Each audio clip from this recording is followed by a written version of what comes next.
Shalom Bapak Ibu yang terkasih dalam Tuhan Yesus Kristus. Hari ini kita bersyukur kepada Tuhan atas kasih dan anugerahnya. Kita bertemu kembali di dalam program Sapa Senja. Hari ini mari kita membuka firman Tuhan di dalam 2 Timotius 2 ayat yang pertama sampai dengan yang ke-6. Sebab itu, hai anakku, jadilah kuat oleh kasih karunia dalam Kristus Yesus. Apa yang telah engkau dengar daripadaku di depan banyak saksi, percayakanlah itu kepada orang-orang yang dapat dipercayai, yang juga cakap mengajar orang lain. Ikutlah menderita sebagai seorang prajurit yang baik dari Kristus Yesus. Seorang prajurit yang sedang berjuang tidak memusingkan dirinya dengan soal-soal penghidupannya, supaya dengan demikian ia berkenan kepada komandannya. Seorang olahragawan hanya dapat memperoleh mahkota sebagai juara apabila ia bertanding menurut peraturan-peraturan olahraga. Seorang petani yang bekerja keras haruslah yang pertama menikmati hasil usahanya. Bapak Ibu yang terkasih dalam Tuhan Yesus Kristus, kehidupan kekristenan itu adalah kehidupan yang tidak mudah. Kenapa tidak mudah? Karena dari hari ke hari kita menghadapi yang namanya persoalan-persoalan. Ya, biasa persoalan dalam diri kita sendiri, maupun persoalan-persoalan yang memang berasal dari kuasa si jahat. Oleh karena itu, kehidupan kita adalah kehidupan yang tidak mudah. Nah, di sini Rasul Paulus menasihatkan kepada Timotius supaya ia menjadi pribadi yang kuat. Ayat pertama di sana dikatakan, jadilah kuat oleh kasih karunia dalam Kristus Yesus. Jadi, ayat-ayat yang kita sudah baca tadi adalah menegaskan bahwa seseorang kalau mau kuat, haruslah kuat di dalam kasih karunia Tuhan Yesus Kristus. Karena kekuatan utama kita hanya berasal daripada Tuhan. Ya, sehebat apapun seseorang, sekuat apapun seseorang, setenar apapun seseorang, itu tidak akan berdampak apa-apa kalau dia tidak mengandalkan Tuhan Yesus. Ya. Kalau dia hanya mengandalkan dirinya sendiri, maka hanya tinggal menunggu waktu saja. Ya.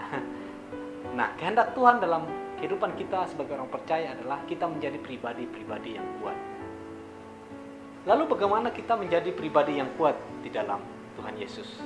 Dalam ayat-ayat yang kita baca tadi, Rasul Paulus menuliskan ya, ada 3 orang atau 3 pribadi, bagaimana mereka dipakai sebagai contoh oleh Rasul Paulus, dan ini menjadi pelajaran berharga buat kita sebagai orang yang percaya.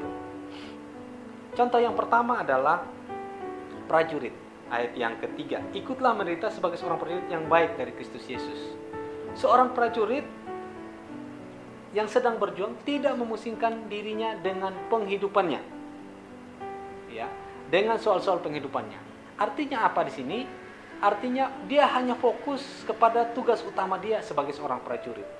Ya, tidak mungkin sebagai seorang prajurit dia ketika berperang atau sedang menjaga perbatasan, dia sedang memikirkan bagaimana kebutuhan rumah tangganya, bagaimana kehidupan keluarganya. Tidak. Yang dia pikirkan adalah bagaimana dia bisa menunaikan tugasnya dan menjaga perbatasan dengan baik.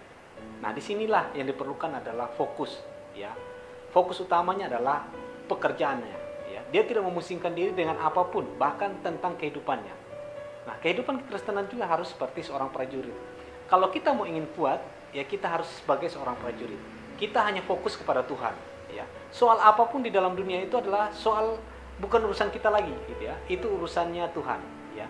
Tugas kita adalah hanya fokus kepada Tuhan, berkenan kepada Tuhan. Karena kalau tidak demikian, ya kita sibuk dengan hal-hal yang nggak perlu, kita sibuk dengan hal-hal yang menduakan Tuhan, maka kita tidak akan pernah berkenan di hadapan Tuhan. Lalu yang kedua, ayat yang kelima di sana dikatakan, seorang olahragawan hanya dapat memperoleh mahkota sebagai juara apabila ia bertanding menurut peraturan-peraturan olahraga. Ya. Hal yang kedua yang diajarkan oleh Rasul Paulus adalah seorang olahragawan. Ya.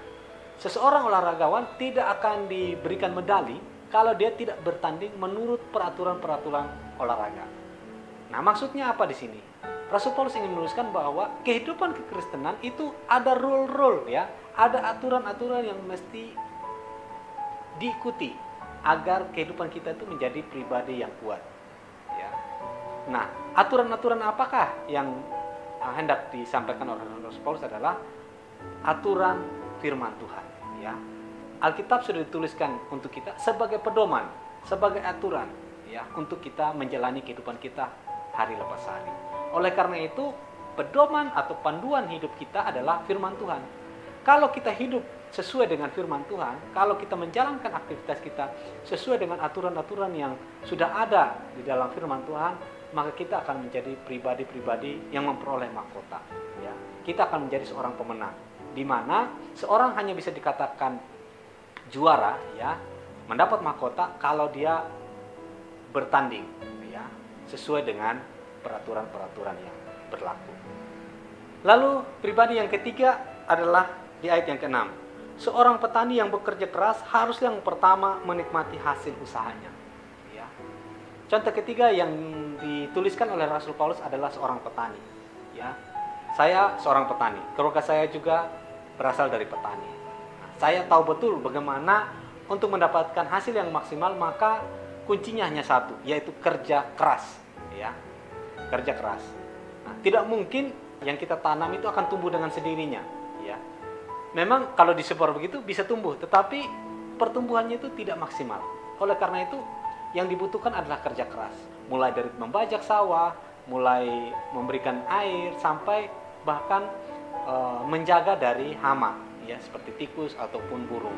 Untuk mendapatkan hasil yang maksimal, maka diperlukan yang namanya kerja keras. Ya.